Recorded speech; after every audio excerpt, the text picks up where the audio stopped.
I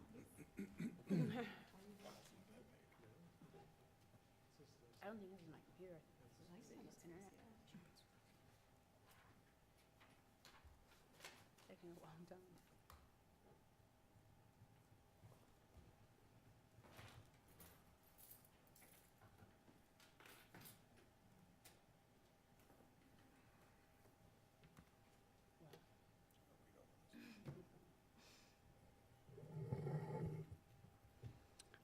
Welcome, ladies and gentlemen, to the Monday, April 2nd Transportation Commission meeting.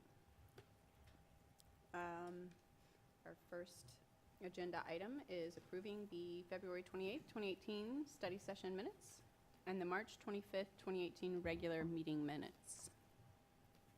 Do I have a motion? Move approval. I actually didn't see the March ones either.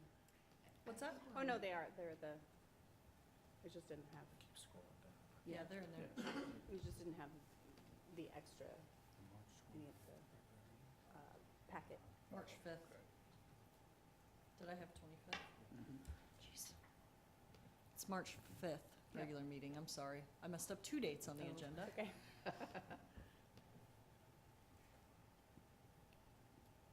Other than changing it to the March 5th. Yes. Do I have a second? Okay, all in favor? Any opposed? Motion passes. Right. And now that mine has loaded, we can go on to the second agenda item.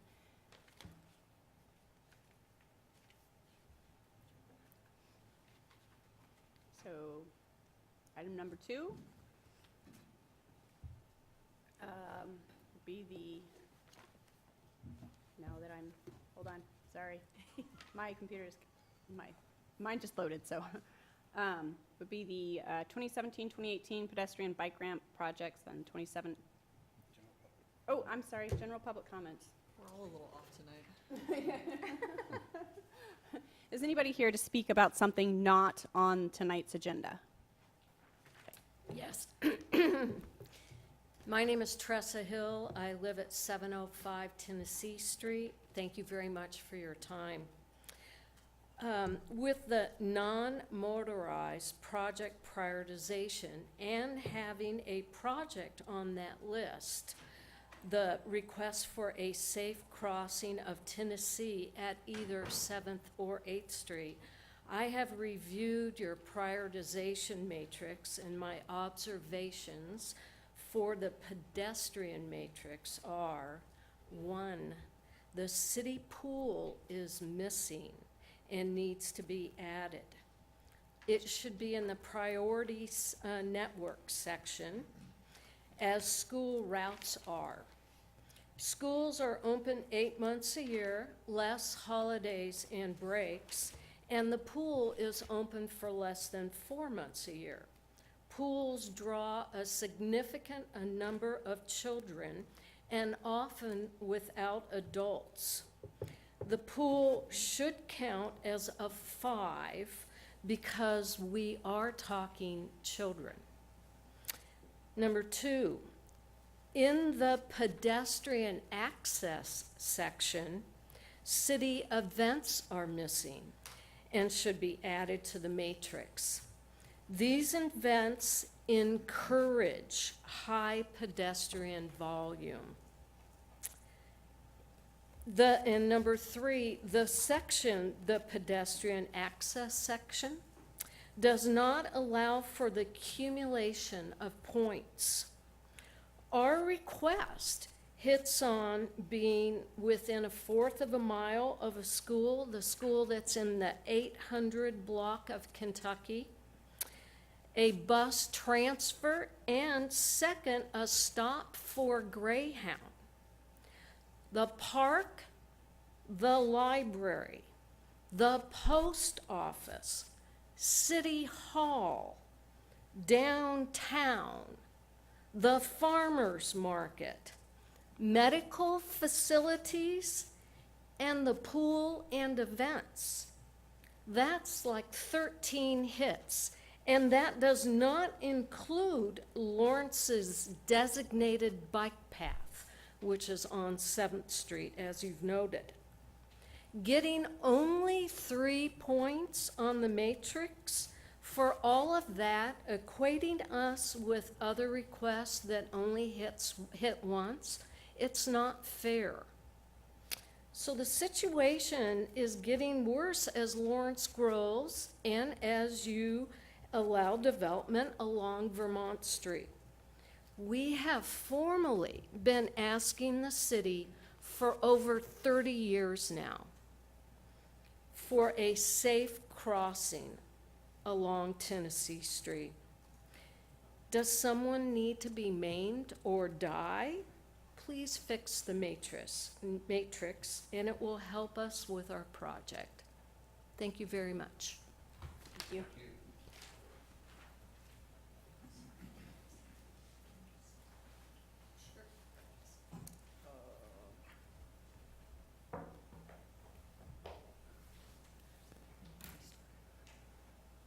Do I need to do something for, Yeah, you Fuck. can just shrink that down.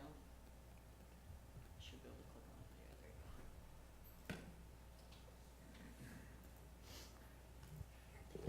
go.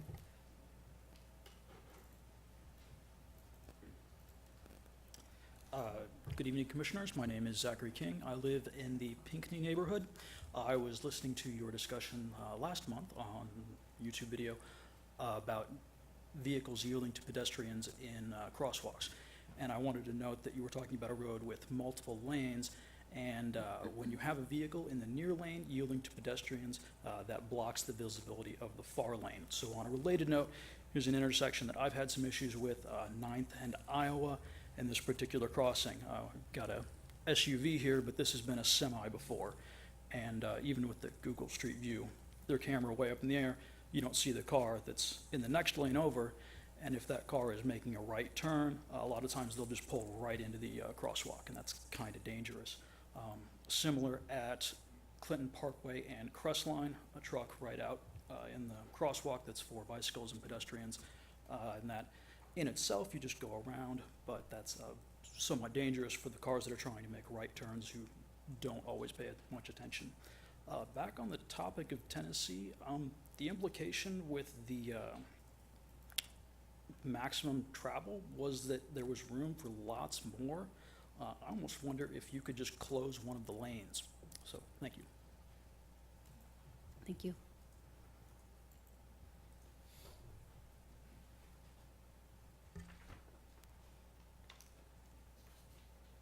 Any other general comment?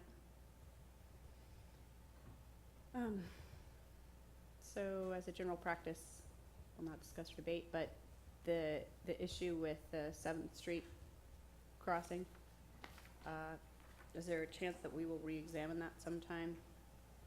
Well, it's scored properly per our policy. Our policy gives, it's getting the 5 maximum points for the second, what was it? You have it up. Yeah, priority access to pedestrian, priority destination, it's getting 5 points, which is the maximum amount of points in that, because it is by the park and all that. It's getting 2 points on the priority networks because it's a collector street. That's not a safe route to school. So the only way that a collector street gets more than 2 points is if it's a safe route to school, then it gets 5 points, because safe routes are prioritized. Also, the safety, it only hits, the third one only hits if it's a crossing over 15,000 AADT. So that's why. I mean, every project's obviously going to score differently, and I know there's going to be people who look at lower ranking projects and think they're important also, and they're all important is the problem, and you have to prioritize them some way. And you know, this is the first attempt at this. We kind of knew we were going to have to get so far down this and try this a few times before we knew if it was the right way. So. Yeah, because that's the one we discussed last month. It seemed like it should be a very high ranking, but based on the matrix, I wasn't sure that it would be. Yeah, and I mean, you know, but if you change it, there's going to be other ones that you think should be high ranking that don't rank high. So I don't know what the right answer is right now. I think we'll see that as we start looking through this, you know, this list of 236 projects. Bottom line is they're all important, so. Yeah, I just think that's one that we should keep sort of in the forefront and think about just because of what's there. Yeah, and I did look at crossings, there's 2 other crossings that score higher than that, and I'll talk about both of those tonight too, Great. because, you know, obviously as we go down the list, we're gonna start hitting some of those, but there is maybe 6 other crossings or so on there currently, and there's 2 that I'll talk about tonight that are the highest ranked crossings. Great. So, All right, so, go on to agenda item number 3, 2017, 2018 pedestrian bike ramp projects and 2017, 2018 CDBG projects. Yay. all right, good evening. So there's a lot of information on here, I'll try to summarize it. As you can see here, there's quite a bit of money that we're looking at, trying to prioritize here and come up with a spending plan from different funding sources. We have a couple of 2017 CDBG projects that we still haven't kind of initiated, and that is one specifically for ADA ramps, another specifically for a crossing at 16th and Haskell. We have the 2017, 2018 sidewalk bike ped improvement ADA ramps, which we approved, you guys approved the funding split that's listed here at the February 5th meeting. And then we also have the 2018 CDBG projects, which they've tentatively recommended $240,000, 200. We only asked for 150. And that number may actually, we do not think it will go down, it may go up. That's been recommended by the Community Development Advisory Committee. Still needs to go to City Commission, and obviously with the budget, they have to determine if that's the correct amount, but that's been the kind of tentative amount approved. So want to start planning for that, even though that money won't be available till later in the year. While we were looking at this, we wanted to go ahead and try to do a holistic look at everything now. So we had a plan for when that money is available. So we've used the policy to rank all the projects, put together planning level estimates. Obviously, we didn't get to every project at this point. We plan on over the next few months trying to work through those estimates. We tried to pick a good subset and get some estimates done, so we had a good number of projects to choose from. And based on the rankings and available funding, we have came up with the following projects as recommended. Now I'll go through a couple slides on each of these, which you guys have all seen, but we'll go through them in a little more detail. So for ADA ramps, kind of looking at what's the biggest area of need in the city right now, and I think probably, you know, East Lawrence probably could use the most work on ADA ramps. So we have 2 pots of money there. 11th Street, I selected from Mass to Burroughs Creek Trail because that is a transit route. It's also a safe route to school for about half of it, or a little more than half of it. So that seemed like a really good location to try to improve. I think transit users are probably a big component of who would use those ramps. So that's the first recommended location. The other ones are, we're gonna try to work on the safe routes for New York Elementary. Now, we're not gonna get all of them done, but that's what we wanna focus on. It's really hard to come up with an estimate because these can vary in price significantly as you get into design, depending on how much sidewalk removal and such.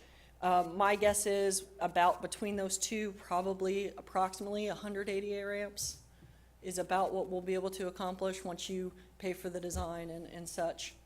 So that's the recommendation for the ADA ramps that I think we should tackle this first year with that money. Now going into the bikeways, we weren't real sure where we should kind of start on the bikeways. They're all obviously pretty expensive projects generally.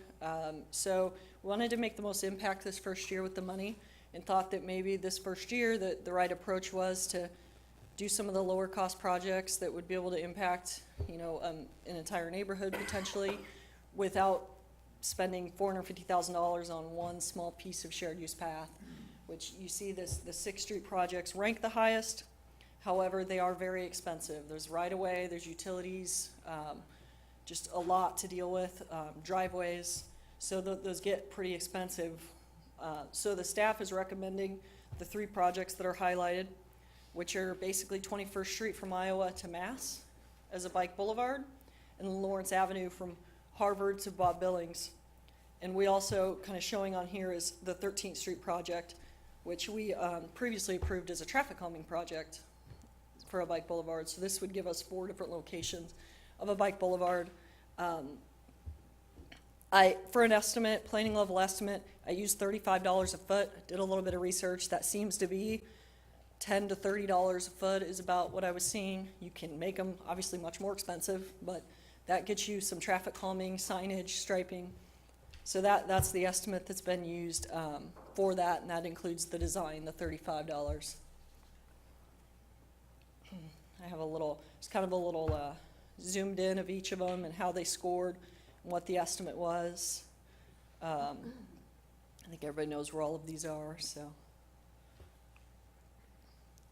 And then for sidewalk gaps. So 16th and Haskell, there was some funds in there for a crossing. It's specifically in the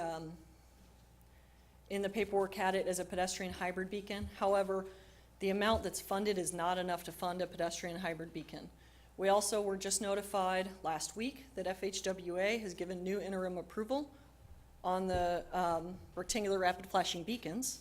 So we talked to the CDBG group. They said a crossing, a marked crossing was what the intent was, so that still meets the intent. So they feel it's something we can still use the funds for. It's much more cost effective. Think that Haskell's probably a good street for something like that because there's 1 lane of traffic in each direction. So that's what we're recommending for that location. Everything would be funded out of that CDBG except for the design because that was specifically in the application stated that that would be city funded. So we're proposing approximately $5,000 out of the sidewalk fund to do that design, but then the project would be fully funded by the CDBG funds. For the rest of the sidewalk gap money, the $145,000 approximately remaining, we selected 3 projects. Now, part of that is trying to find 3 projects that fit together and equal $145,000. So, sure, there's different combinations you could do, but we also looked at kind of the average cost per foot and trying again with this money, trying to make as much impact as we can. So there's some of these that are just really high cost per foot, and at some point maybe that does become something we do, but when there's other projects ranking the same or very close, it seemed to make sense to do the lower cost per foot options first. I'll go through those. In 1 second, let me hit this other one. The 2018 CDBG funds with the $240,000, $240,200. That one will include design and construction. We stated that in our application. So again, we selected, really that first one is a combination of 4 projects, but it's one kind of chunk. There's little pieces that exist along that, but that's mostly the route is the south side of East 19th Street from Barker to Moody, the south side of 15th from Haskell to Maple, and then the east side of Osdale Road from 19th to 23rd. So let me go through those pedestrian projects a little bit.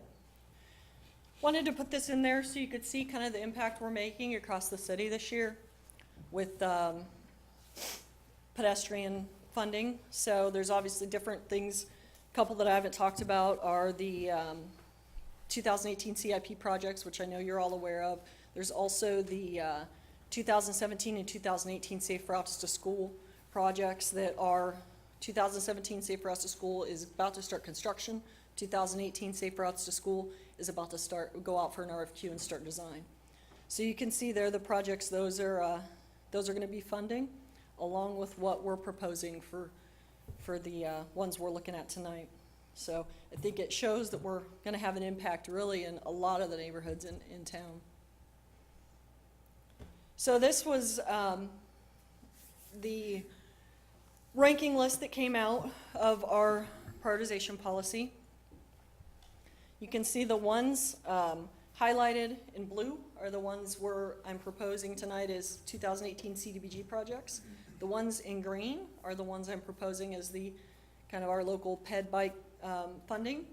And then the ones in yellow were just other ones we were considering, but they just obviously, like I said, at a certain point it comes down to the math of trying to equal the amount you have. So there's a couple more down here. which these were ones we talked about, the East 19th Street, Charlie, that we talked about. I know you specifically mentioned trying to get that arterial, have that impact on that arterial street. And I think it makes sense, given some of the other Safe Routes to School projects that are doing pieces around that same area. Here's the crossing that I mentioned. So the two highest ranked crossings are Haskell and 19th Street. That one at 19th Street is right by Lawrence High. So I think it's a really important one also. It didn't really fall in line with the funding and how everything, trying to put the pieces together. I think it's a good one to consider, and maybe it's one if we get some additional CDBG money or something that we're not expecting. I think that can be a next one that we would recommend as being one that we try to complete soon. Which one was that, Amanda? It's P236. It's up on the underneath the blue ones, 19th Street at Alabama.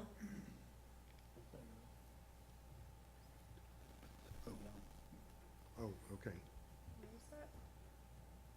It's on the second page of projects. Page 51. Highlighted, yeah.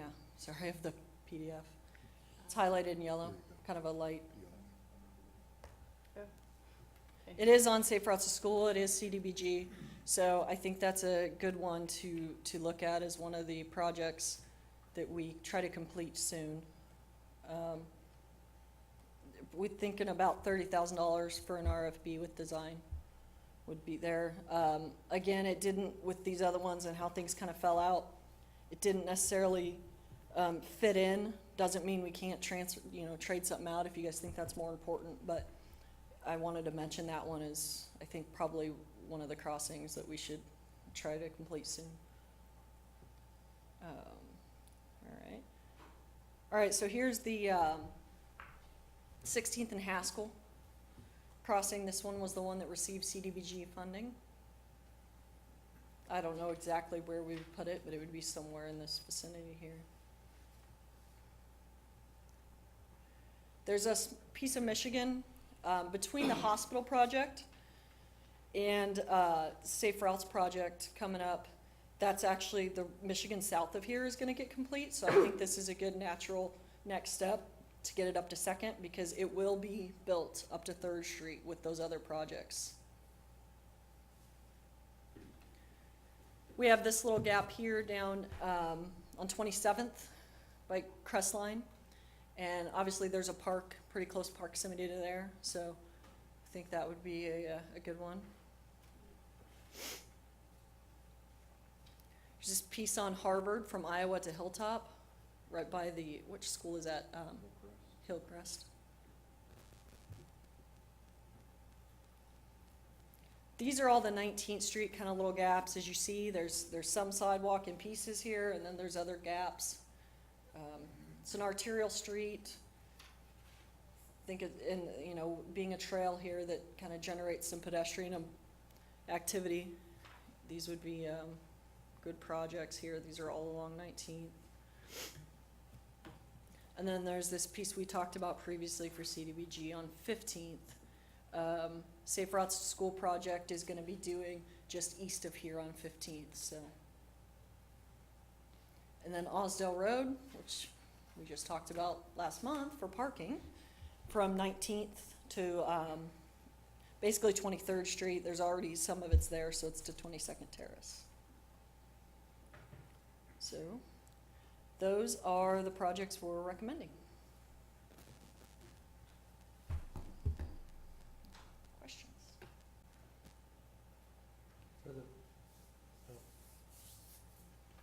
For the Haskell intersection, that's the one that we're considering the rapid rectangular flashing beacon? Yes. But it's not a safe route to school route? But it was funded by CDBG. It was already applied for separately and funded last year by CDBG specifically for that location. That's Okay. why that one, we don't have any flexibility to move that to somewhere else. The application was strictly for that location. That was applied for probably over a year ago. What I'm trying to get clear about is we don't have these devices installed anywhere in the community. And as we begin to do that, what are the guidelines for when they're appropriate and when they're not? Has that been established? Well, we are about to go install 9 of them, but they are on safe routes to school. Right. So This will- is, So this would be one that won't be on a safe route to Exactly. school. I'm just trying to get clear, as we start to do that, what are the criteria that are used to decide to do that? And is it, you know, I assume there was some rationale. So what was rationale, and how often would we see requests for crossings that follow the same rationale? do you want to answer that now? Is- About the rapid flashing beacons and when we're using them? Well, we need to do an engineering study and see traffic speeds and pedestrian crossing and see if it meets warrants for signalized crossing. Well, this is just a For, device that helps to yield. It doesn't, I mean, it's not really the same as a, you know, not the same as a signal, but yeah. yeah. So, I mean, I think that's something that we're gonna need to evaluate as we get more and more requests for safer crossings, what's the best location to use them in. But we haven't established any criteria to date to follow for them. Right now, we're using them at marked crosswalks for school crossings on the Safe Routes to School network. But outside of that, we have not established any criteria. I know that we talked about 7th and Tennessee. That would be another one where it's possible to use an RRFB there. It'd be lower cost than using a Hawk signal. I mean, I'm excited. I mean, this apparently came out just days before our last meeting, so. I think, well, I got it after our last meeting. Yeah, but I mean, it just, the fact, the timing, I remember Yeah, that the neighborhood was really excited about this device, and I have been for a while, and that, you know, that's why it's in our safe routes work, because we kind of recognize its utility.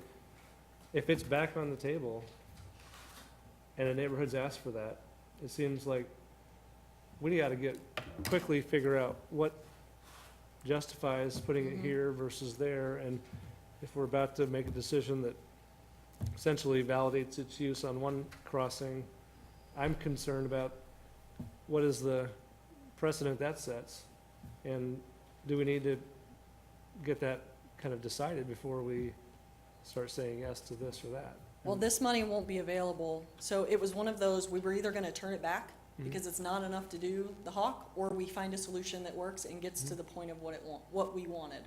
So, yes, this was kind of a last minute, oh wait, there's another option here, where we can use the money that's been handed to us. It meets the intent of what they wanted for it, Mhm. which was a place to cross. So was the At Hawk that signal location. warranted? That is a, I was not here when that was added to the list. Is that your question? yeah, was that warranted, or was that a I would be decision? I don't shocked recall. if it was, though, because the volumes have to be pretty high, as we saw in that last thing. But I know it did make it on the list, whether it was warranted or not. It was added to the list, I don't know when. I don't have the history of that, but, so, this was applied for to get, what is over there, the housing authority? Yeah. Yeah. So that was the intent of this, was to get people over to the housing authority, so. Amanda, could you describe the RFB? What are its components and? Yeah, it's, I can pull up I was looking the other day because actually the group who does our CDBG stuff was, it was a good little video that kind of showed it, because it's hard to see. You could take a drive to Topeka. They have several of them, and they're pretty impressive. So, I don't know, I'm just kind of clicking on here, a video that shows it. So, you see they're flashing rapidly. It's pedestrian actuated. They push a button. These flash rapidly to draw attention to somebody crossing the street. It's really that rapid motion of the flashing that was the issue previously of why, you can see it there at night, why there was the patent on it. It was something to do with that. I believe they've removed the patent once that interim approval got pulled, so. But yeah, that's what it is. It basically is just the traditional sidewalk or crosswalk sign, but it has So the there- lights there. to They're kind on of, both sides of the street. they're on both sides of the street, yep, and it's basically just like a push button at a signal. How long does it take for the light to start once they push the button? Immediate. Yeah, it's immediate. Yeah. I mean, it's highly effective. The research on this is like 80% and higher compliance or yielding. So when you think about, there's no other way to support a, student trying to get to school, this is, cheaper in the long term than having another crossing guard. Yeah, and you can probably do 4 of these for the cost of 1 hawk. So they're And then about, The hawk is also creates that, challenge of, do I really want to hold up traffic because the signal is going to stay red for a certain time? I know when I cross over at the Arts Center, I don't really want to do that to people. I know they're going to yield to me if I stand in front of the, at the intersection. So do I push the button because I think I have to? Well, mean, and there's a honestly- lag too on the hawks when you push Yeah. the button, and most people don't wait. Right? Yeah, and I was gonna say, and there's a conundrum there because people yield, they just yield. If 'Cause they're people are supposed to. standing there, they just yield. I know. It's, mean, it's the 'cause best place to by cross law, the you're town supposed to. lane, but- So it that's is like, also Yeah. a raised crosswalk, Yeah. right. that's a- which is yes. visibly Uh-huh. You don't want to gonna complain of Yeah. I think once attract these get in driver's place attention. and people start to use them, the interest in having them in more locations is gonna, is gonna happen, and we're gonna need to be ready for that. Especially, we have an example of a neighborhood that already brought it to us. So I'd like to, I would too. figure out, I get it that we're trying to say yes to money that's available, but I'd just be cautious before we do that, if we do approve this tonight, maybe we just have some contingency that it meets some policy that will be established sometime this year. I'd hate to get one that's installed, that doesn't make sense, and then it starts to become, everyone gets one because they asked for it. Yeah, this is a crossing that previously went through the approval process. I'm not exactly sure when because I wasn't here at the time. So this isn't just a crossing that somebody came and said, oh, here's some money. Sure. This was actually on the list as an approved crossing previously. So, And maybe that's sufficient to say yes this time. yeah, right? It just feels a little, just surprised by it, and like to make sure we get it right. So. I agree. I agree. Is the Boys and Girls Club near this? It's gonna be moved by next year. That is in the area where it is, but it'll be out at the College Career Center off, connected to Is college. that what drove this? No, this was crosswalk? for the No. housing authority. Housing For the authority. Housing Authority? Yeah. Okay. That was specifically stated in the CDBG application and everything. So these would be appropriate for an arterial, a pretty wide street. Yeah, I think you'd want to make sure you consider, how wide you're Haskell's not a very wide street.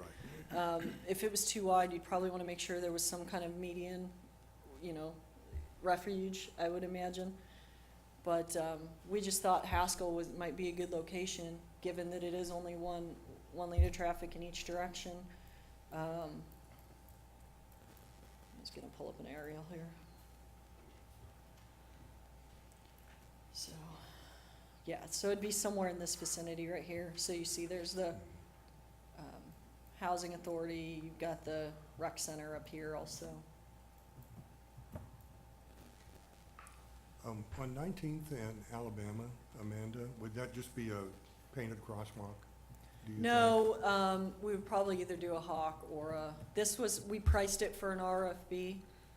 We would need to, that was something we just kind of threw in as an approximate cost. Mhm, Probably something very similar to this location, mhm. an RFB with the painted crosswalk. Well, that's pretty highly by the neighborhood to high school and probably even Cordley and KU people. Yeah, and there's a potential, one project that was, I think, similar cost was the south side of 27th. That could potentially be swapped out Hmm. for the 19th Street crossing. I know that 19th Street isn't one that I'd probably want to try to cross right there, especially, And it happens at night after KU games, cause people park Oh, in the yeah. LHS parking lot and they just, Well, Lawrence High games too, Ron. yeah, Yeah. A lot. yeah. so that was one I was kind of debating there is, I was gonna go down to the pedestrian list. Well, I know a neighborhood that would speak up for 19th and Alabama. So, yeah, because that piece of sidewalk on 27th is 36,000, and we're estimating 30,000 for the crossing. So those are pretty comparable costs that I could see swapping those if you guys felt like that was more critical at this point. So it's hard. We're trying to balance the scoring with what makes sense, with what other funding sources may be available at some point. So I was also honestly we got so much CDBG money that I'm trying to balance and do a few non-CDBG area projects with our money, and that Crestline one isn't CDBG eligible. So since we're getting such a large amount of CDBG money, I was trying to find some of the high-rate projects that weren't gonna be eligible for those funds to do with our local money though, so that was part of it. Can you explain what happened with that? I mean, is it the overall funding to the city has gone up, or is it the portion for this work gone up? No, I don't know, they also allocated some additional funds were not spent. And they allocated, I know North Lawrence got a little bit extra money for another speed hump, and they threw this number out at us and said they thought they could fund this. But that was all based on budget estimates. And now that the budget's passed, the federal budget, I'm not sure, she said that could potentially go up too. So she did not feel like it was gonna go down, but. So that's good chunk of money, $240,000, so. This year, I believe we specifically said they were gonna be sidewalk projects, well, pedestrian projects. We're kinda trying in the future to make sure that language is broader, too. So, not that we don't have plenty of pedestrian projects to fund.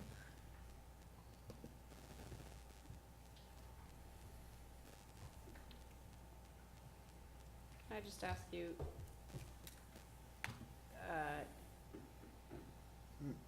those crossings on Tennessee, just because this is something I want to think about for future interest, can you tell me what number those were on this? I actually thought they were something else, and now I'm looking at it, and Yeah, they're on page 4 are they of P the, 237 and P 241? yeah, that's Vermont Street and Tennessee, are 237 and 241, exactly. Okay. The other crossings, I believe, I think there's one on Castle that's further down. I think there's a total of 6, I believe. I'm not sure. Might be 5.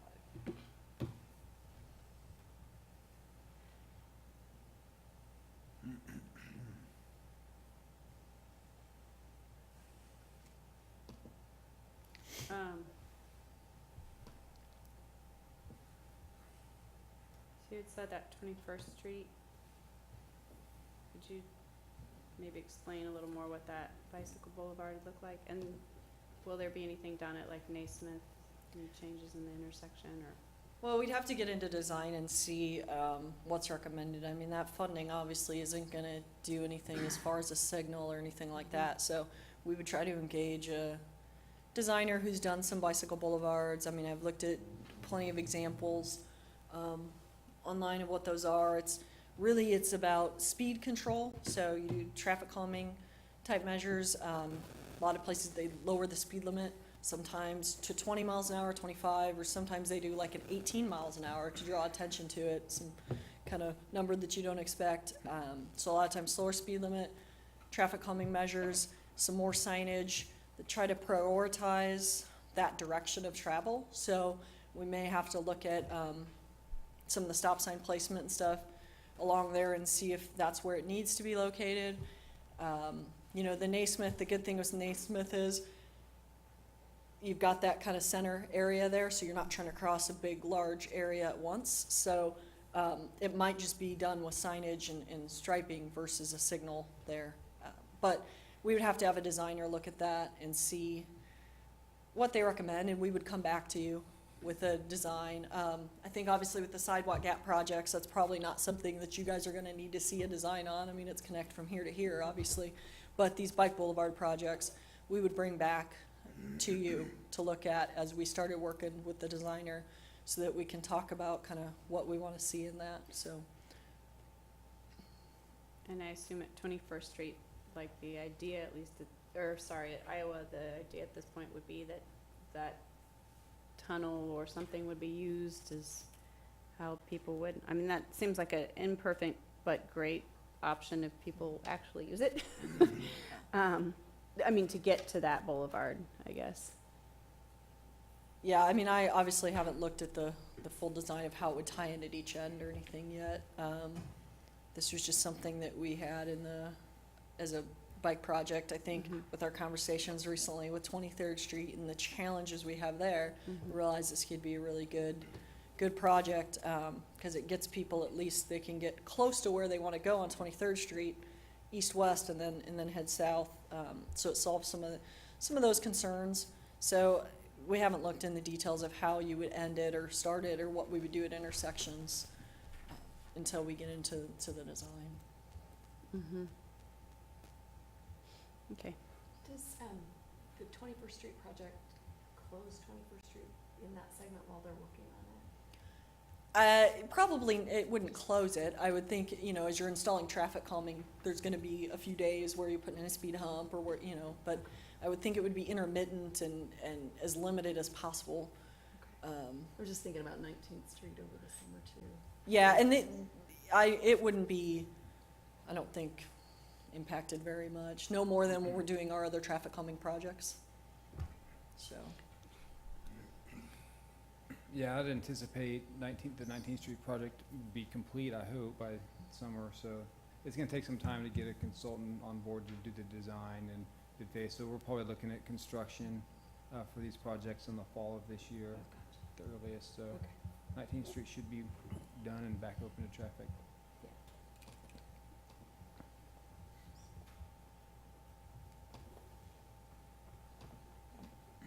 We also, I don't know if potentially there'd be some diverters put up to limit, traffic. Obviously, we'll look at the current traffic volumes, speeds, determine if maybe we don't want to allow people to turn left on 21st Street at Naismith or things like that we'll review when we get into the design more. But there could be some things like that to, obviously with bike boulevards, you try to 1,500 vehicles a day is about where they want kind of the max, that you can go up to 3,000, but it's recommended you stay below 1,500 vehicles per day. So you can do different things to try to make those areas not as easy for cut-through traffic and things like that. Can you, on the bike boulevards, you have Lawrence Avenue. Mm-hmm. And on the Ped Bike Issues Task Force, we called out Forest Avenue, 17th Street, 13th Street, and I'm just trying to connect what you're recommending to that work. And I'm not seeing it, so I was wondering if you could maybe explain that. I think that was that not on the vision? He's asking about this. Well, in the funding Lawrence illustrations, we had a list of 4, and they were all in the high demand area. And yes, there was also recognition of that inner loop, that we called it, or I'm not sure what we labeled it, but Yeah. and Lawrence Avenue was part of that. But I'm just thinking, because we spent that time on like prioritizing if there were funding, where would the bike boulevards first kind of be And built? I can also pull up our GIS model, which has all the routes drawn in. So here's all the bike projects that basically are currently on the list. So where are you talking about? Recall in the Ped Bike Issues Task Force report if that project was specifically included as a scenario recommendation or not.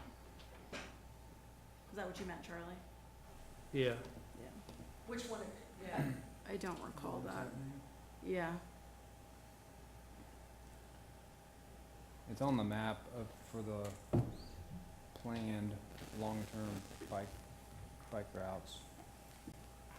Well, I guess what I'm thinking of is if there's a way to focus the investments in an area that creates what feels like a really significant bike network, And if it's, we already have 13th Street kind of identified for Bike Boulevard, and then 21st Street gets done, I think figuring out how do we get people that entire expanse. So if you're at Iowa and 21st, there's a fairly safe way to go from there to the Burroughs Creek Trail. Well, I think one of the next projects we would recommend, and, let me pull this up here, is, would help with that, Charlie, but it's something that's gonna take more work because we'd have to eliminate parking and such for this next one, which would be,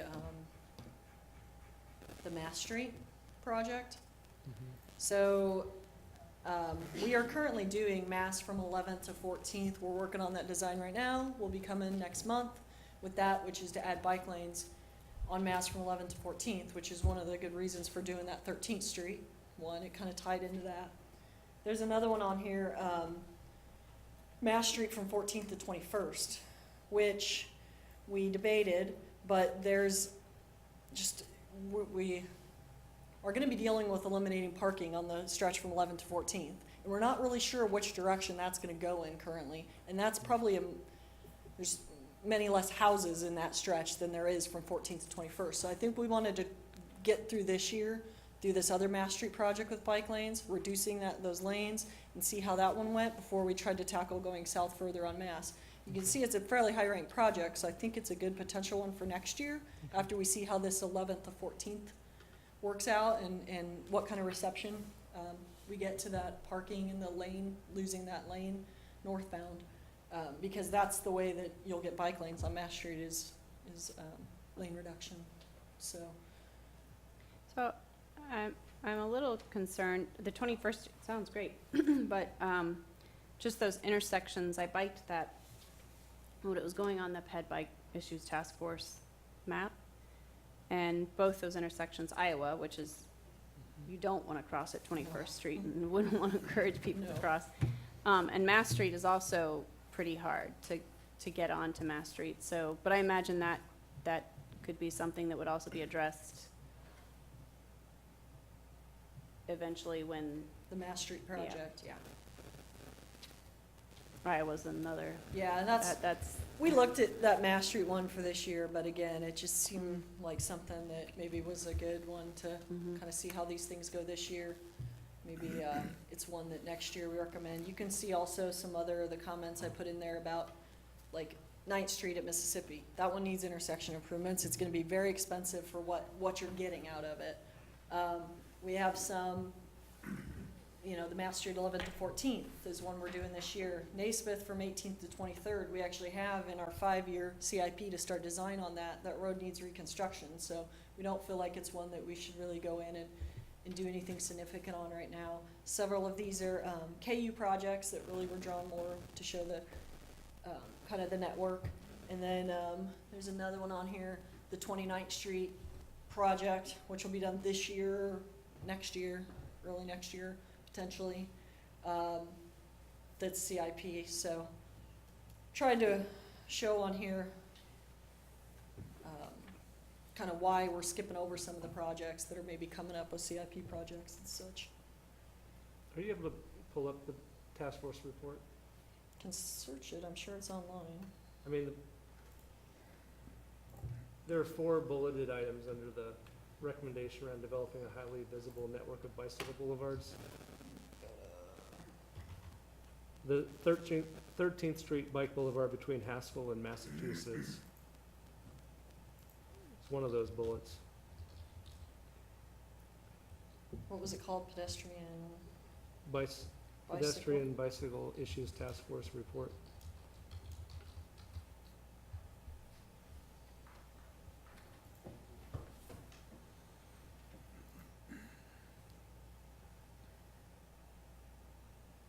Is it in here? On the additional resources, it should be included on that addition. No. Maybe on the transportation, if you go to the Transportation Commission page, Oh, and then okay. on additional resources, it should Okay. appear. I believe it's listed there as an additional resource. This thing is like giant.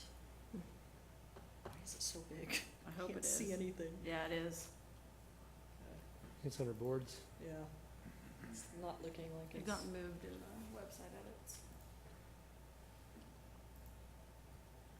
Transportation resources. And then scroll down, keep going past all the MPO plans, keep going. There we go. So then on page 37,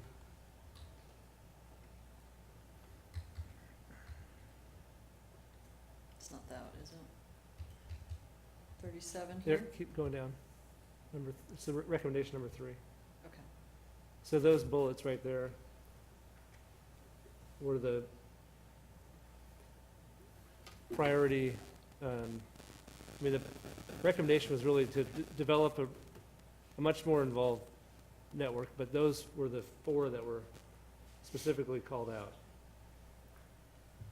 And so I'm curious about the inclusion of anything not from that list, like, so the 15th Street Bike Boulevard between Haskell and Mass, is the Bike Boulevard, the traffic calming that we talked about, is it gonna cover Haskell to Mass? Yeah, Or is what it just a segment of that, and should we, I think we were doing Haskell to Mass. Well, Okay. it's to Burrows Creek Trail, which already has, and then Haskell's. So we did Mass to Burrows Creek Trail okay, for the traffic calming. so is that, could we fund the completion of that? It's only another block? from Well, Haskell? I mean, I think there's already traffic calming at Burrows Creek. That was the so Okay. So we you're saying are that- unless for some reason we want to do something that's much more expensive than what we've put in as estimates. That was, so this was the, You say it'd be much more expensive to add, no, I'm To saying Haskell? unless we want to do something more expensive, I've already got that figured in. So unless we decide we want to add signals and things, that's already part of the project. And, I mean, I would think all you would do in this piece here would probably be continue the signage and striping. There's already, I believe, isn't this already at the trail is that one erased or marked? It was a speed hump. Okay. So it would really just be continuing the striping. The traffic calming would likely be focused through here. I think the So- point of having it at Haskell is a lot of times the Bike Boulevard is at an intersection where traffic is potentially diverted or incentivized not to take that route. So that, there's no intersection at the, Well, I think we're trying to Burrows get Creek them to Trail. Burrows Creek Trail is the intent with what we had in well, there. Bike Boulevard design, the point where you would make a first choice point is where the cars are potentially deciding to drive down that road or not. So that's not gonna happen at a trail crossing, it's gonna happen at a traffic Oh, you're saying a intersection. diverter there? Potentially, I mean, that's part of Yeah, the list of tactics for, it is. We weren't really considering a diverter there because those volumes are already where they should be for a bike boulevard. So it wasn't really, I mean, it doesn't mean that in design we can't look at that. Obviously, if we add a diverter at the end, it's probably gonna be a little bit more expensive, but, so then going back to the list of bullets, the 21st Street between Iowa and Massachusetts seems to be the one that you captured in the proposal this Mhm. year. But then 13th Street, or I'm sorry, 5th Street and 7th Street were on the list. And then the Forest Avenue, 17th Street between Burrows Creek Trail and Massachusetts were also on that list. I do not have anything on Forest Avenue. Again, this was built, no, Jessica, was there,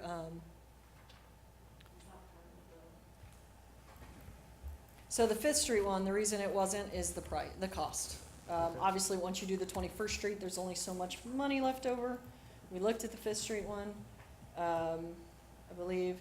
It was not just that, it's because also you don't have the connection at Sixth, though it was intended to go all the way to down to Wisconsin and then connect to a shared use path on Sixth. So we skipped over I think it was, where was it? See, there's the Wisconsin Street, which is the $24,000, which is where that was supposed to tie into. And then, Fifth, Wisconsin to Tennessee was 150, so that was $175,000 approximately for those two. Once you did the 21st Street one, we weren't even left with about $100,000. So again, sometimes it's trying to put the puzzle pieces together as they'll fit with the funding you have available. So, Charlie, even though it's listed 7 or Forest Avenue and 17th Street, if you look on the map in the Ped Bike Issues Task Force report, it's not part of the priority network. So the only projects that were input into the non-motorized prioritization project list were the projects identified on the priority network. I think that was a Sorry. mistake.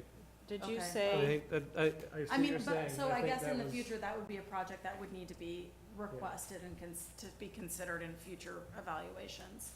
I think that oh, probably just didn't catch it. Okay. As we specifically listed out Forest Avenue in the That- funding illustrations and in the text of the report so you're saying it just didn't get on the map. put into the vision? I actually kind of recall discussing whether we should add it or not, or whether 13th was enough or some such thing. Well, I mean, this goes back to when the neighborhood asked us about that, Yeah, Road yeah, I and- realized that, uh-huh. you know. Yeah. Now, I see where it wasn't in the map, but it was And I- otherwise in the document twice. So, But that would account for why it's not in the models, because the GIS map was pulled in from the layer. So I think it's a matter of literally, it probably, well, two things. One is it probably could be requested to be added to the, reconsidered in the next set of funding for bikeways.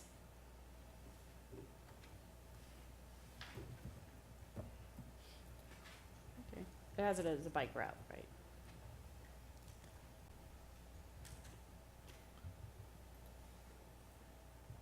Yeah, on the bikeway plan. On the bikeway But plan. the only thing included in the non-motorized prioritization map in GIS was the priority network from the Ped Bike Issues Task Force report, not all the bikeways on the bikeway Okay. plan. yeah. Otherwise, the list would be far more extensive. This was already a process to narrow down the priorities based on the Mhm. planning work that's been done. Yeah, I think we just didn't catch it, Yeah, so. I mean, And it's not, you know, therefore it's not listed on the project list, so. Right.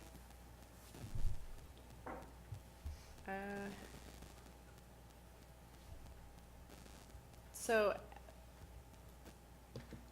I mean, the issue I just keep coming back to is making sure those bike boulevards really function well. And that seems like a steal if it's $247,000 for 21st Street. And it, I did quite a bit of research on, you know, average cost of bike boulevards, and, you know, I looked at Tucson's plan, I've looked at, just some general things that said $10 to $30, looked at some other cities with projects. Obviously, if you want signals and such, that's not, you know, this is signage, striping, traffic calming measures, diverters, those type of things, is what this will fund. right. Yeah, but you think it could fund, say, some diverters or, Yeah, I think this would fund, if you look at it, $35 I think when I was pricing 13th Street, I was like, I assumed something $10,000 every 400 feet. You know, which would be an island or a speed hump or, you know, it would fund something. What Mhm. those things are, we won't know until we get in design, and obviously we deal with people who have done more of this than we Okay. have.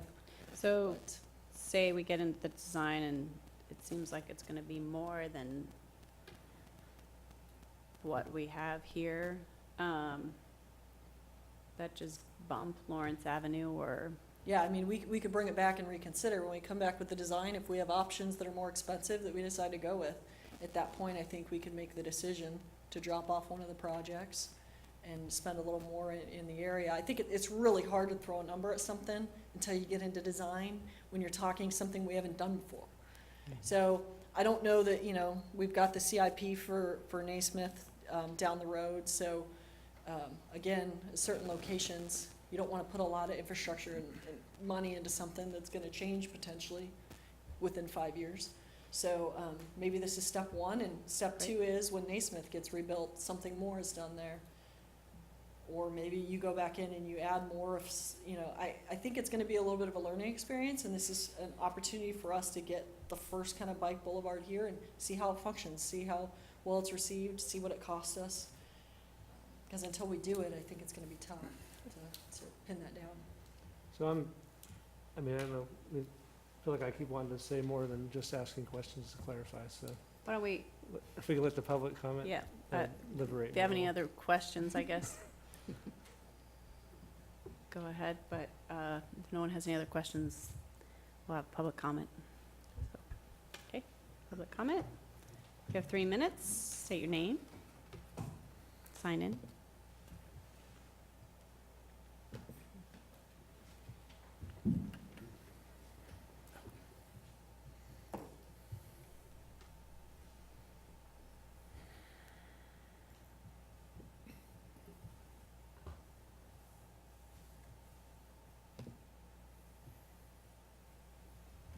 Excuse me, could you help me get the internet browser? Oh, thank you.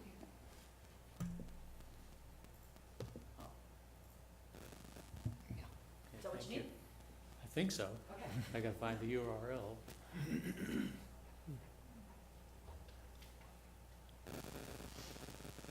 see.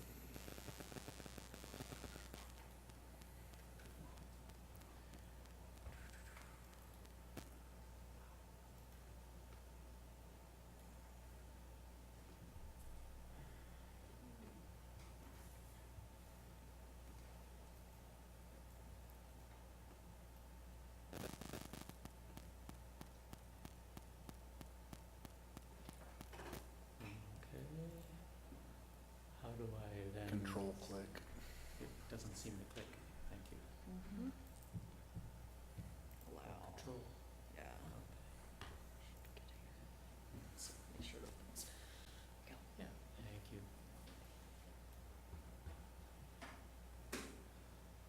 Good evening, Michael Allman, Sustainability Action Network. I have been pushing for bicycle boulevards for I don't know how many years, as you know, and I encourage you to reject this project. Not the project, the scope. It's not true. I'm not sure if staff is ignoring the volume management part of the NACTO guide or not familiar with the Urban Bikeway Design Guide. But this is what bicycle boulevards is all about. It's not about traffic calming. I don't know of any bicycle boulevard I've ever seen on any website that has speed humps. That's counterproductive to an unencumbered thoroughfare for bicycles. It's done through volume management, not speed management. Speed management is a secondary part of that, but it happens because you create a street that is primarily designed for bicycles, not primarily designed for automobiles. And this is something that Chairwoman Payton actually asked about last week. And Charlie understands this too by bringing up partial closures at intersections. It's about devices like you see in the slideshow that limit the access to that particular street for motor vehicles. And there's any number of ways to do that.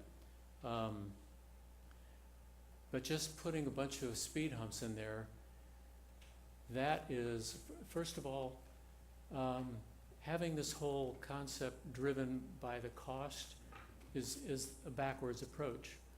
If you're gonna put in a bunch of speed humps at $247,000, don't call it a bicycle boulevard, because it's not. You need to spend anywhere from $500,000 to $1 million per mile for a true bicycle boulevard. And that varies depending on the kind of intersection treatments you do. Let me see if I can find, there is a very good one.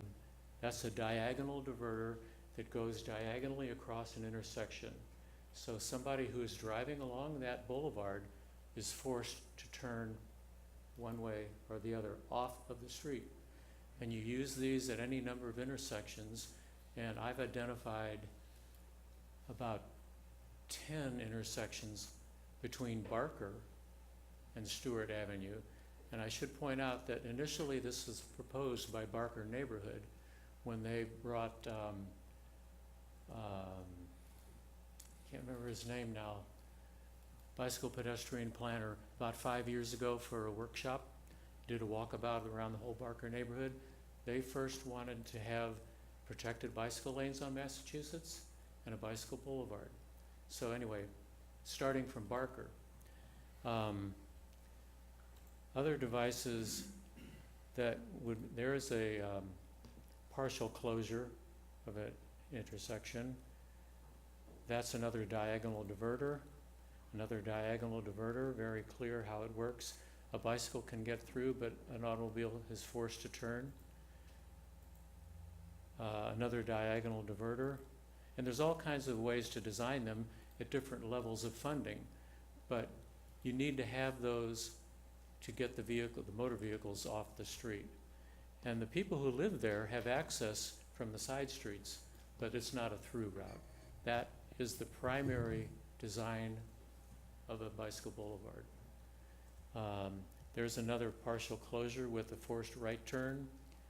I'm trying to find one that is, that, by the way, that'd be a good one, either Louisiana or Massachusetts Street. Another partial closure, for instance, at Haskell that Mr. Bryan was talking about, but in this case, at Louisiana Street, Massachusetts Street.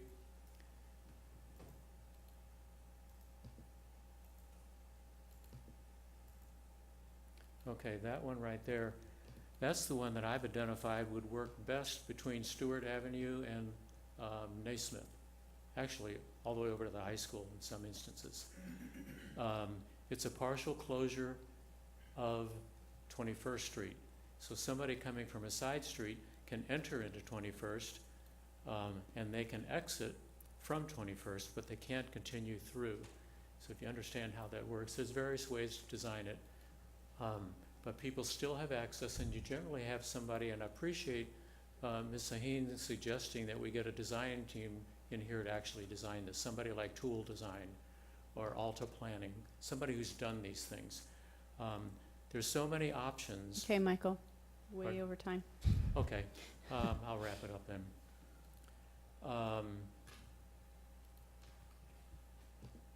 So basically, you need to design the kinds of devices that will accomplish a street designed primarily for bicycles and pedestrians, and very much secondarily for motor vehicles. And somebody who knows how to design these can do that effectively, and it will be at least $500,000, I guarantee. So don't do a half-baked something and try to call it a bicycle boulevard. It's the gold standard. We love talking about it, but this is going to be a template. This is going to set an example. It's going to set a precedent. Let's do it right. Thank you. Thank you.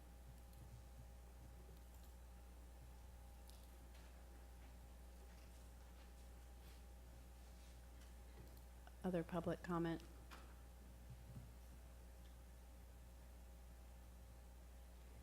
All right, guys. So I'm confused, we're just approving the project list, right? We're not approving any design, right? Right. Just the list? Yep. Okay.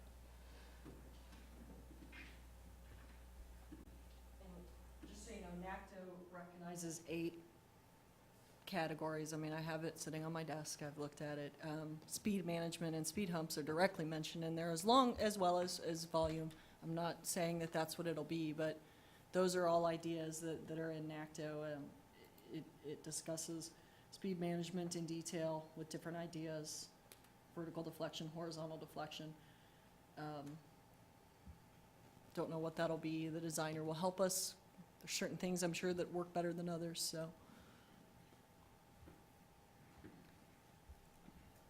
Is that, I mean, that's, we would just have the designer look at that. They can discuss whether speed humps would make sense, or. Yeah, I mean, it is one of the tools listed in NACTO. Speed humps are mentioned, as well as many other things. So I'm sure that these designers have done some of these, and they probably know of those things, what works best, and they'll be able to help guide us in those decisions, so. This could be kind of a slippery slope, but when you all select the design firm for this, could we just talk to them? Kind of even in a work session or an environment where it's kind of an open discussion. You're saying after we select them? Yeah. Mm-hmm. I think we could make it a work session topic as we Yeah, get into we can design. even include a member of the Transportation Commission or two on the selection committee. Oh, you could. Sure. I think that would be a good idea. But I think it would be interesting, you know, with knowledge that Michael obviously has in research, you know, to see the design firm kind of have a general discussion about 21st Street, about 13th Street, about Lawrence. And I could see the process. I know East 9th Street was, you know, really a challenge in many ways, but, you know, I think that 21st Street deserves that kind of an approach where, yeah, we do have a budget. And, you know, we probably won't be able to do the kind of street that he showed us on year one. But I personally think that an incremental approach to getting it done correctly is probably a pretty wise approach to this On thing. 21st, we're going to have competing interests of getting kids to high school. Yeah, Mhm. around the high school is gonna be the toughest challenge on 21st, I think. We're gonna have to discuss that. That's And, the student parking lot. yeah, I the believe. student parking lot's on 21st. However, I know several kids from my neighborhood that will be using this bicycle boulevard to get to school, so That's what I this was is one of the thinking. competing interests there. Let's get them out of their cars and get them on bikes. Yeah, on That parking 21st lot's not that big. Sorry, I'd jump in. On 21st Street, we kind of went through this exercise when the bus hub was looked at for 21st and Right. Stewart, and that included a bicycle boulevard, which had a diverter at 21st and Stewart that only allowed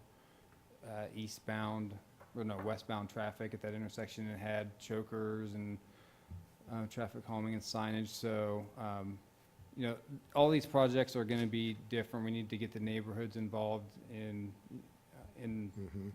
and what they feel is appropriate for traffic calming and traffic reduction too, because it's just a combination of those two things with signing and pavement marking. Sure. So, Sure. you know, this is the first time we've done this here in Lawrence, and I think they're going to be great. These are the type of projects we've never had funding for before.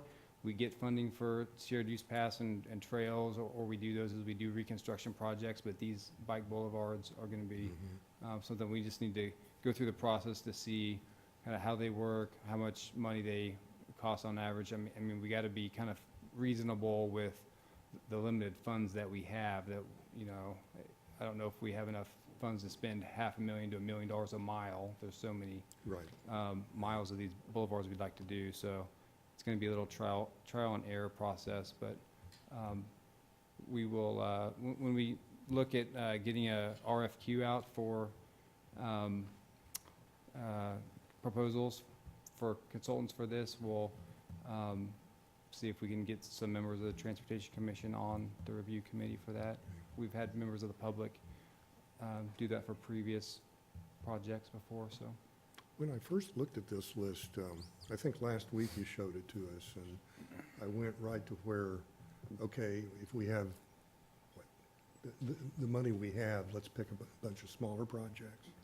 You know, I'm kind of flipping in my own mind now that, you know, maybe it makes sense to, you know, take something that could be this critical to the future of this town and do it in smaller chunks over a 5-year period.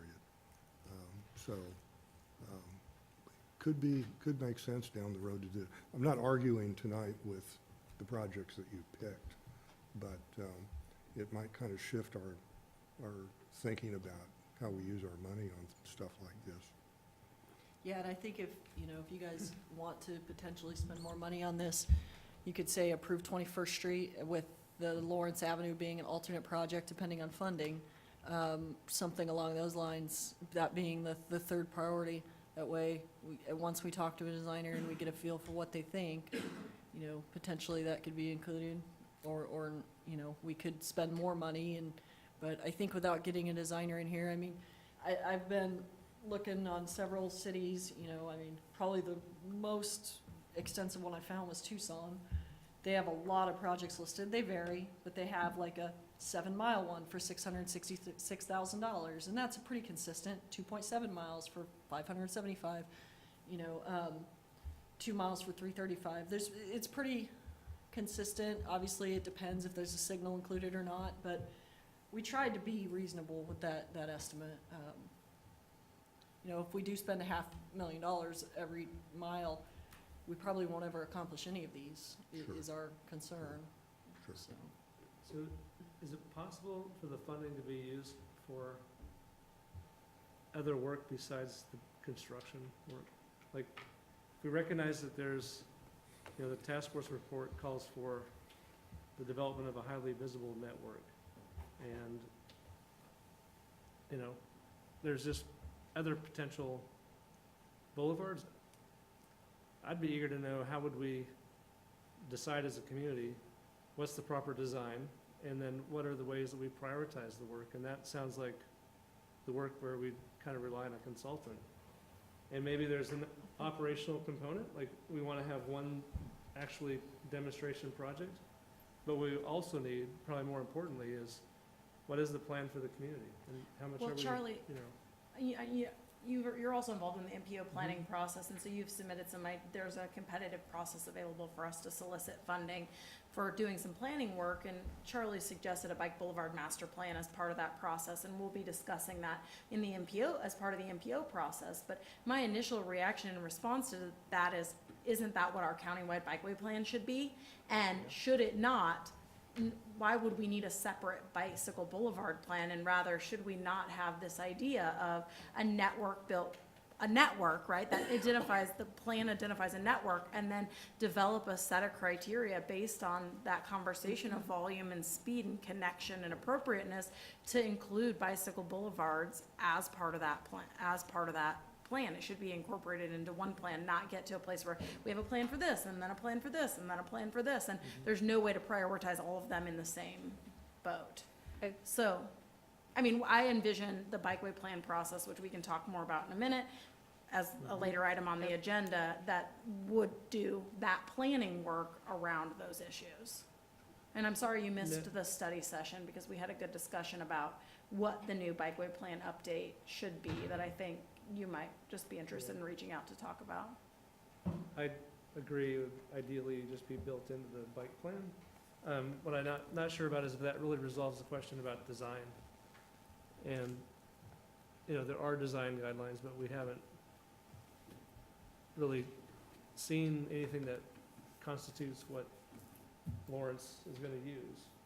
And I'm just wondering, like, if we gotta spend all our money on building something, or is there a way to also identify priorities around kind of additional planning work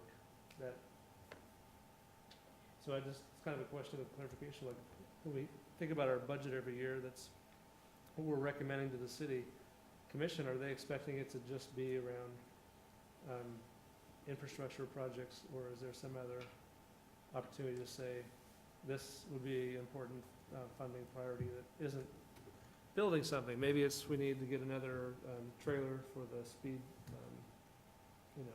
devices. So I'm just curious, like, we're trying to create a bike-friendly community. What is on our list of fundable items that kind of falls underneath this allocation that city commission's made? Is it bonded? Because if it's bonded, it has to be capital. I think it's pretty critical that we get something built that isn't just bike lanes painted on a road, and that's where we should focus funding anyway at this point. But, I think what is important about this 21st Street is that we build something that the neighbors, the people living there, can really appreciate and like, and so we could get more of them, but I think that would be, what we're looking on here is very attractive, but, and doing it right. And I think that's why I feel like if we really focus on that 21st Street and then make an alternative project, if either that doesn't work out or it ends up being, 21st Street is very expensive. I mean, I guess that's kind of what I see. I think what's most important is making that a good bicycle boulevard that functions well for bicyclists. And that's really what we're after.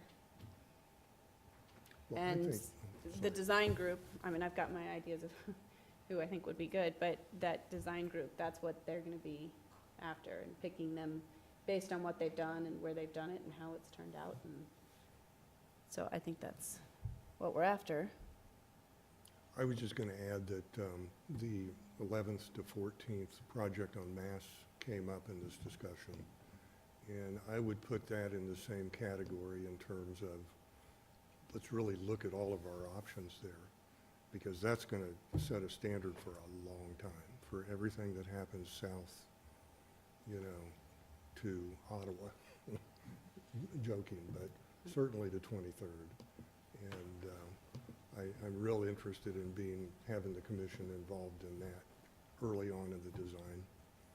Yeah, that one's, it's a pretty fast-moving project because it's just a mill and overlay with some striping. So, Mhm. it's not a full reconstruction. We're not moving Oh, curb okay. lines, anything like that. So Okay. it's a mill and overlay that's, we got some federal funds for we got some federal funds for a turn lane at 13th is what the funds were for, because of some accident history there. So Mhm. that has to get done. The mill and overlay, there's enough money there to do a little bit of that, and we're gonna try to incorporate some striping with it. So that one isn't one that's gonna have an extensive design process. Okay. We'll be bringing it in May, with field check plans. But it's Okay. not very, like I said, it's basically some basic plans and some striping. So we'll be talking about the layout. We looked at a couple options. We brought it to our multimodal team already, looking at some parking in the area and the usage and stuff. And then in May, that'll be something that you guys see, so.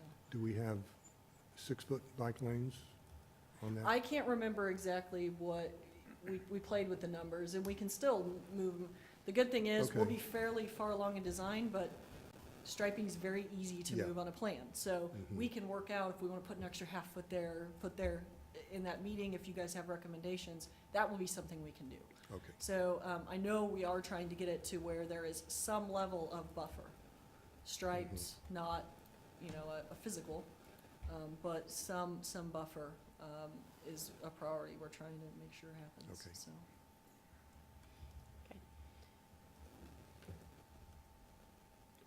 The only thing I'd add now quickly is, and I get, my comfort level goes down in terms of looking at the 19th Street crossing at Alabama versus Haskell. Obviously, I live close to that area, and I'm more familiar with that than 16th and Haskell, but I'd probably ask Ron to chime in terms of that 19th and Alabama and everything that's going on there. And how would you look at that compared to some of the other projects?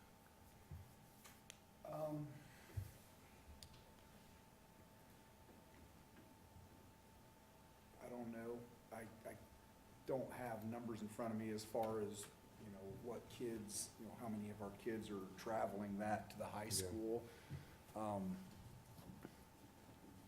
would guess, also Quarterly would probably have some foot traffic coming from that area. There's a lot of neighborhoods.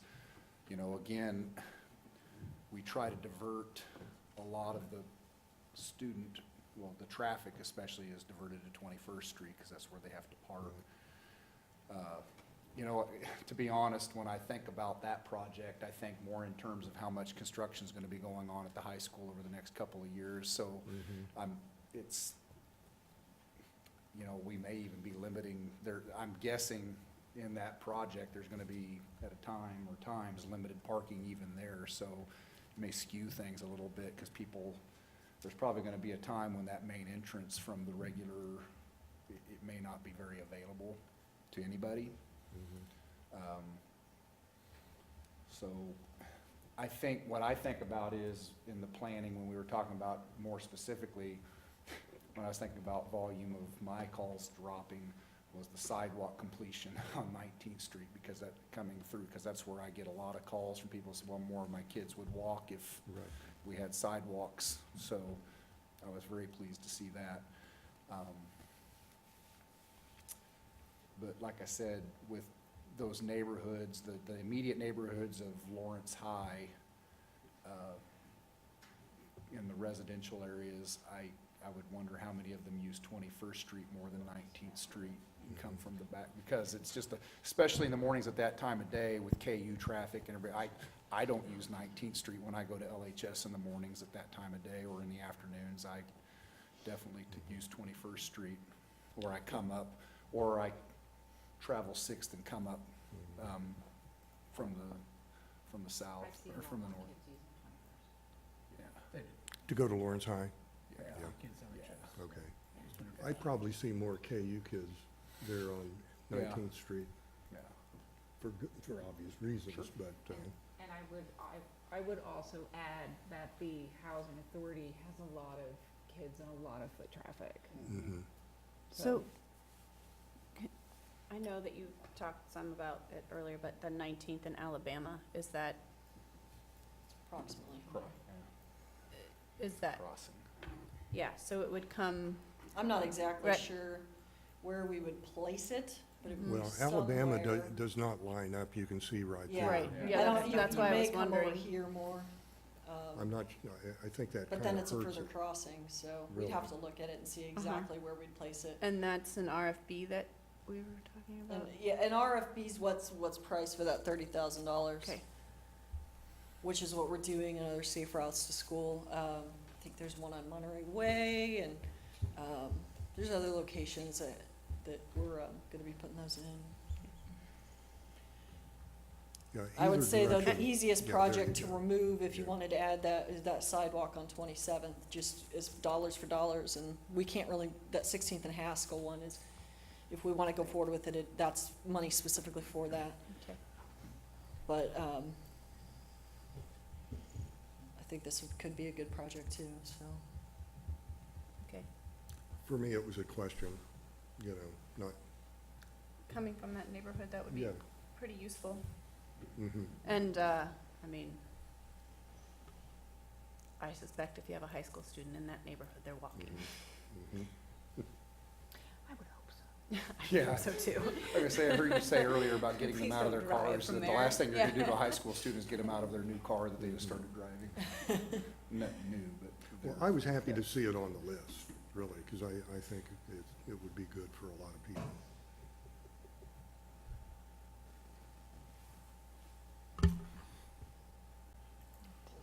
All right. This is just so you know, that's kind of all the pedestrian projects here. So you see it's pretty overwhelming when you get into it. I mean, there's a lot, so. Although, it does look like they're not Sorry. sort of in that demand area, the orange area. They're more spread out than I expected them to be, I think. I mean, there are quite a few, I guess, in that. Yeah, and I mean, obviously, this isn't every sidewalk gap that exists, but these were the priority ones that were identified. Oh, I guess that could be, some of those are definitely school Oh, yeah, Yeah, spots. we have the- safe yeah, pretty routes much here. everywhere you see Yeah. them. So there's the safe routes, so. Yep. Yep. There is still some. However, I believe we are pretty close to getting sidewalk, at least on one side, on the safe routes collector and above. I think may all exist or very close to getting done. So, So basically, if we recommend approval of this, we still have some flexibility in terms of the design and the prioritization. well, we would probably, the intent with this approval would be that we move forward to getting design consultants. We would likely do a design consultant for the ramps and sidewalk projects, Okay. which wouldn't be, I would assume, something you guys would need to see, because like I Right. said, those are pretty straightforward.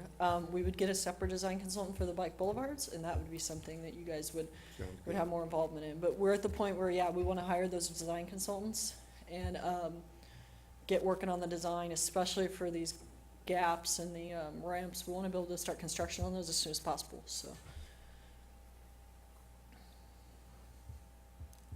Are we looking for a motion, or? Are the design costs included in these numbers? Yeah, we assumed approximately a 15% design cost in these with survey and design.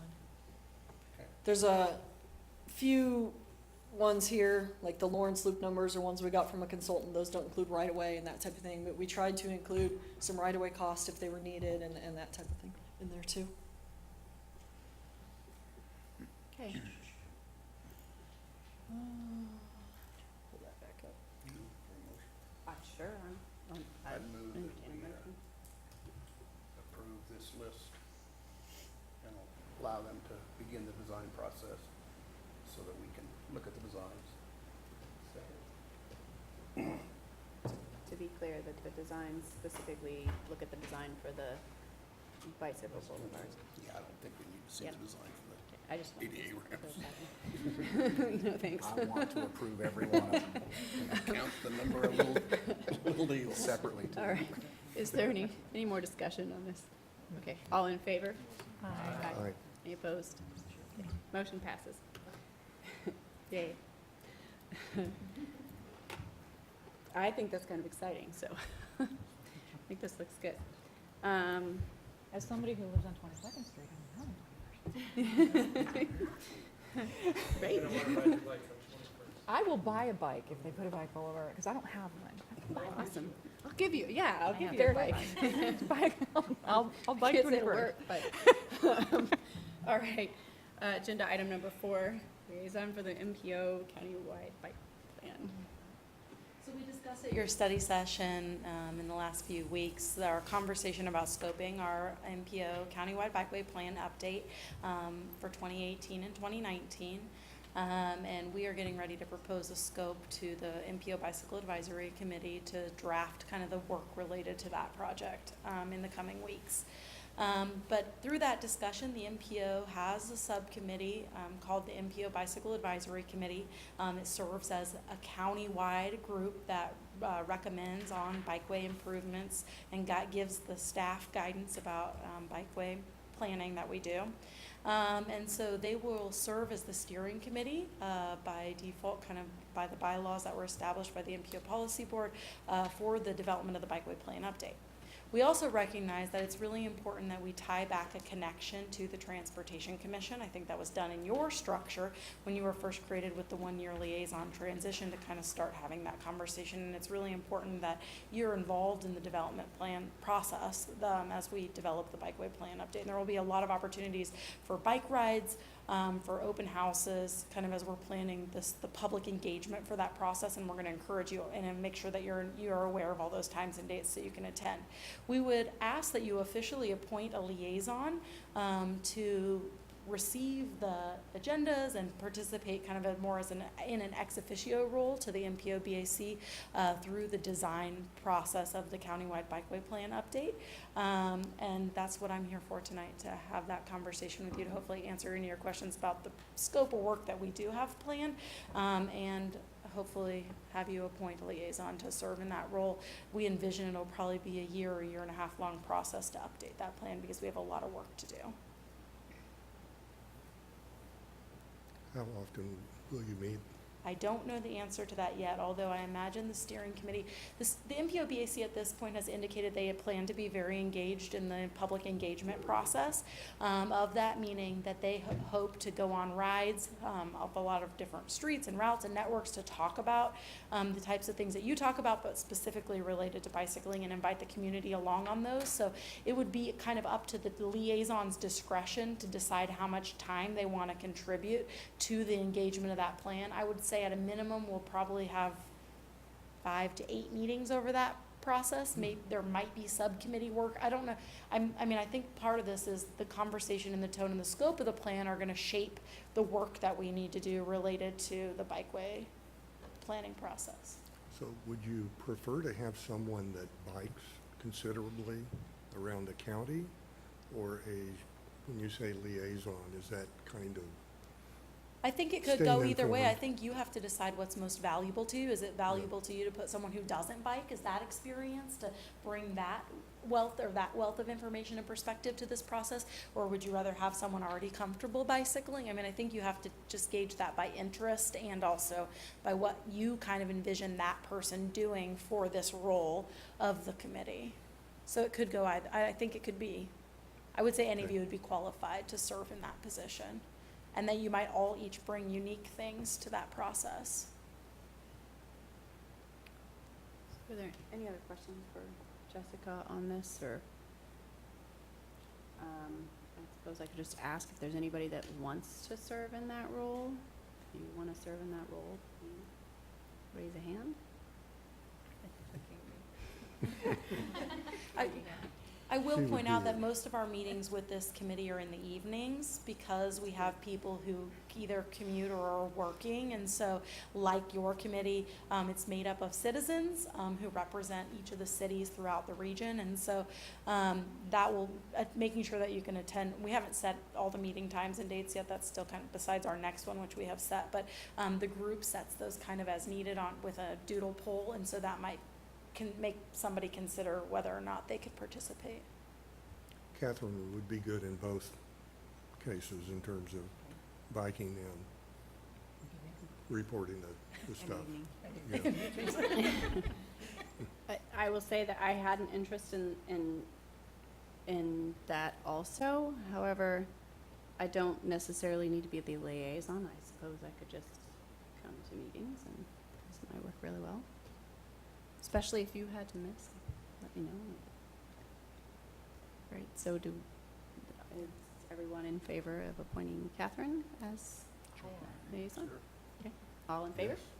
Aye. Any opposed?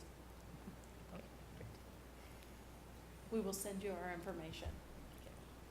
Make sure you're sending that to me too, because I would like to. Yes. Well, I feel assume like you, there's the, go that ahead. you should all know, if you're not on our mailing list, any of our transportation Yeah. planning related stuff, that you can subscribe to those all online, so you would see those agendas for that purpose and that planning process. And we'll make sure that the events that we have related to some of the public engagement events get added to your calendar, because if we have to track, attendance for quorum purposes or other issues, we will do that as needed. Okay, great. Okay. Agenda item number 5, receive approval of the T2040 plan. Yeah, is it, we've received it. Looks like it's done to You've me. received it. So Aye. Oh, So sorry. I have the presentation. This is the same presentation we've talked about at a study session. I would just like to talk a little bit about the adoption process, and then I could answer any questions or review the presentation for anybody who has not participated, but I don't necessarily have to give you the same presentation again. This long-range plan has now been adopted by the MPO Policy Board. It is the current approved long-range transportation plan for Lawrence and Douglas County. And it incorporates all the mode-specific planning that the MPO and the region has done since the last 5 years when we've had a previous plan. We are on a tour now of presenting this to Transportation Commission. You get to be first, Planning Commission, City Commission, County Commission, and then we'll go to Baldwin City, Eudora, and Lecompton also to present the current approved adopted plan. Do you get a box for your tour? No, I wish, yeah. No. We'll just take ourselves. So, yeah, we could. We could. I got a van. You just I wish I could do like one meeting and it does everything, but we'll give this presentation. Luckily, it's a year and a half of work that we've done, so I know it pretty well and I'm pretty familiar with it. But I'd be happy to entertain any questions. I know at the steering committee, we'd had a conversation with the just for the benefit of the members who weren't there, about kind of the vision that this plan serves. This plan is also the transportation chapter of Horizon 2020. And so by reference, it serves as the city-county transportation plan. And as such, much of the information out of this that you receive from Public Works staff will be things like the incorporation of safe routes to schools, the major thoroughfares map, so with street classifications. There's a lot of data and information in this plan, some of which you will receive weekly at your meetings as you're exploring specific projects, and other things is you'll see that it's shaping the work that the staff, not only MPO staff, but also city staff works on in terms of implementation priorities. So I'd be happy to entertain any questions you might have, or review anything in my presentation anybody thinks is relevant, would like to see again.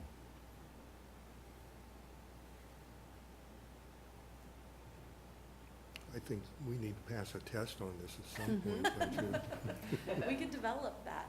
It is, I mean, Steve is right, it's a wealth of information, where this will be the first plan where we're reporting annual performance measures. We have about 28 measures that we'll be reporting annually. So those are types of things where, once we get to a place where we start reporting that, that's information you guys could look to in terms of tracking the progress that we're making. You got to see tonight the progress that's been a result of the bicycle and pedestrian planning work we've been doing for a very long time, and it's going to start making impacts in the measures that we track related to access that people have within part of the bikeway network, or miles of sidewalk infrastructure, whether that be complete streets. And so there's a lot of really important work that's been done, and that we hope to start tracking to kind of move the conversation about, it's not just our goals and visions, but it's the reality of what we're implementing, and that's really exciting.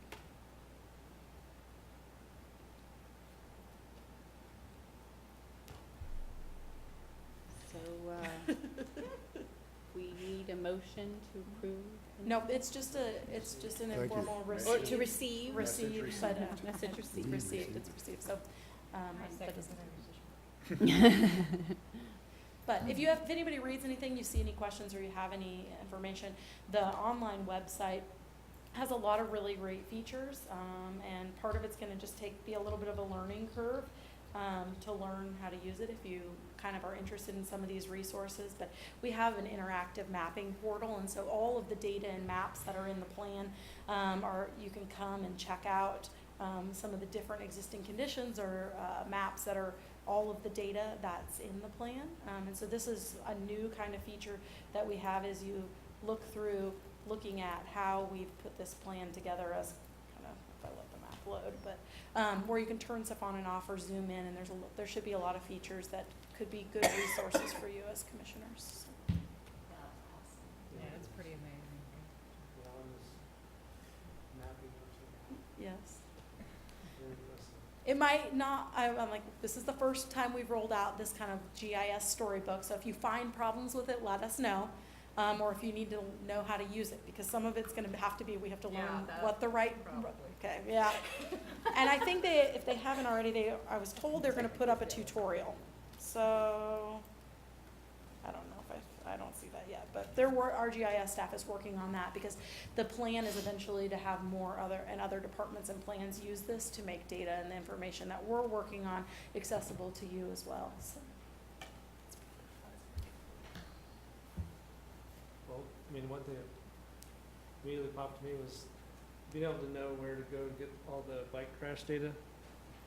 In our discussion we just had about, bike boulevards, Lawrence Avenue doesn't have any bike crashes, but 6th and whatever it was, it's like a big red dot there. I mean, they had 5 crashes at intersection, and I think, what do we do with the funding that's been allocated to address those safety areas where, actual data is saying this is not a safe intersection for people on bikes?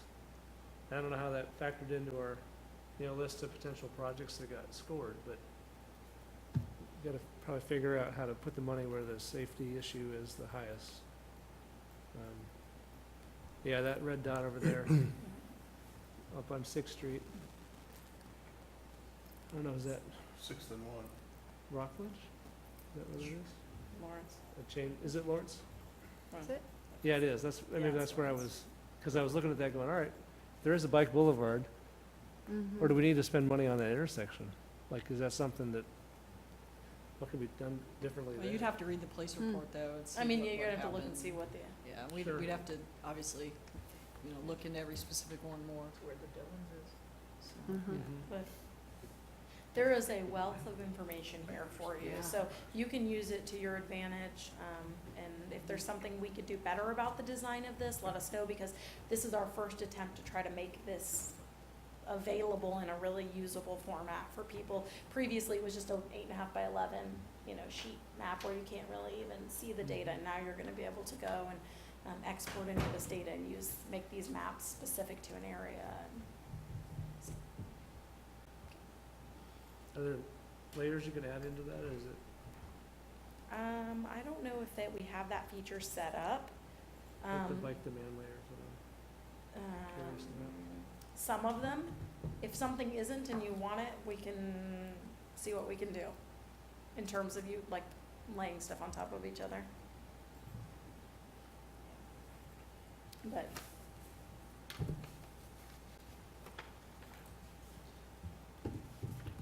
that's Eudora. Of course, but the nice thing about them is they're not static maps. So for as much as you can't see, you can come into a very specific area and use that information if it loads.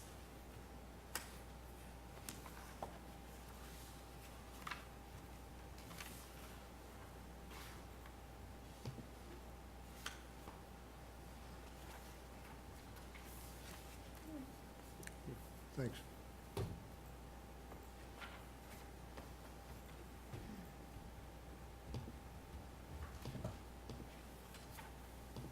Any staff items? Nope. We're good. Commission items? No? And our study session is March 20. No, that's wrong. I was like. That's the other date I missed in the agenda, that's wrong. So Okay, I our was next like, study that was- session is April 18th at 3:30. We're gonna talk, kind of expanded the topic a little bit from what was planned, which was advisory shoulders. I'm gonna go through the mixed traffic facilities that are in the, what is this called? Small Town and Rural Design Guide, which are bike boulevards, yield roadways, advisory shoulders, just what those things are when they're appropriate. Because I know we've had some residents interested in the advisory shoulders, and I think they're, kind of an interesting idea. They do require a request for experimentation, and they should be used in appropriate areas, so wanted to kind of look at all three of those categories, so as we're talking about places we might want to try some of those things, that we kind of know what all the options are and what's appropriate, so that's what we'll present at that one. Please let me know if you're unable to make it, in advance, so if we need to reschedule something. Also, just so you know, coming up in May, the May study session is supposed to be the bike ride. So, even though it's 2 months out, please make sure that you put that time aside if you can. I think it'll be a good, valuable experience to go ride on some of the different facilities that we have here, so. Is And May April the- 10th, April 10. the that meeting with session? the city commission. Oh, yes. I will not be here, At 5:35. but we're going to that Walkability Action Institute next week. So, Jessica and I will be at that next week, along with Mayor Boley. 5:30, I believe. 5:45, I believe, is when Yeah. city commission starts. 5:45? 5:35. That's April 10. April 10th. Will that be a facilitated session? How's that? No, I emailed Commissioner Payton that she should be prepared to Okay. kind of guide the discussion. Chuck will be there, David will be there, so everybody will be able to chime in. It doesn't have to be one person speaking now, but we want to make sure that one person is kind of the one keeping the discussion moving. There's, I believe, 3 items on that study session, so I was told you guys should plan for approximately 1 hour. Yeah, so we'll have only an hour. So we'll have to be concise. All right. Any motion to adjourn, or is there? All in favor? Okay. Amanda, I won't be here for the April study session.